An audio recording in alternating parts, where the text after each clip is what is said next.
जुन्या करारातील उपदेशक ह्या पुस्तकाचे आपण स्पष्टीकरण बघूया. उपदेशकाचे पुस्तक हे जुन्या करारातील एक ज्ञानपर म्हणजेच विजडम पुस्तक आहे. या पुस्तकात जीवनाचा अर्थ, आनंद, संपत्ती, ज्ञान, परिश्रम आणि देवाविना जगण्याचे परिणाम याबद्दल सखोल विचार मांडले आहेत. या पुस्तकाचे लेखक राजा शलोमोन आहेत असे मानले जाते, कारण त्यांना देवाने एक मोठे ज्ञान दिले होते. त्या पुस्तकाचा जो मुख्य विषय आहे तो हा की देवाशिवाय जीवनातील सर्व गोष्टी शेवटी व्यर्थ आहेत. आणि म्हणून उपदेशक याचा पहिला अध्याय वचन 2 असे म्हणते, व्यर्थ व्यर्थ सर्व काही व्यर्थ आहे. येथील व्यर्थ म्हणजे जीवनातील संपत्ती, कीर्ती, सुख आणि मान सन्मान हे कायमचे नसून क्षणिक आहेत. आणि म्हणून ज्या पुस्तकाच्या मुख्य शिकवणी आहेत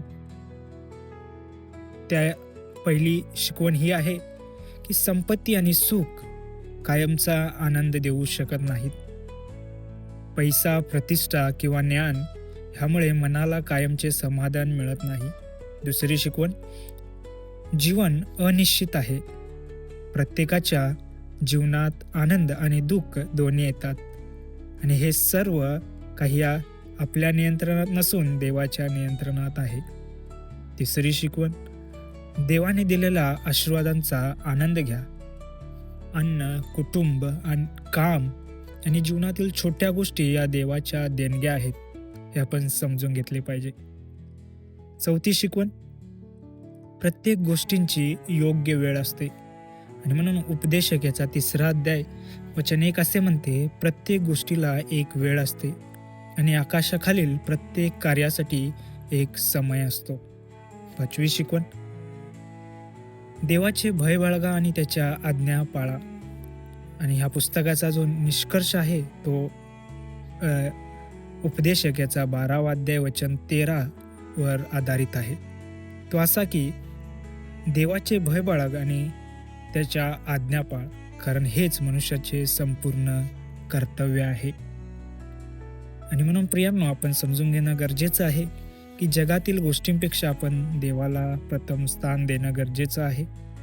संपत्ती किंवा यश यावर जीवनाचा आधार ठेवू नये.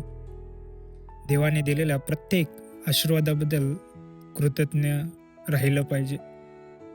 जीवन क्षणभंगूर आहे, म्हणून देवाच्या इच्छेनुसार आपण जगणं गरजेचं आहे. प्रत्येक परिस्थितीत आपण देवावरच विश्वास ठेवणं गरजेचं आहे. देवाशिवाय जीवनाला खरा अर्थ नाही. जगातील सुख, पैसा आणि कीर्ती ही तात्पुरती आहेत. देवाने दिलेल्या आशीर्वादांचा आनंद घ्या.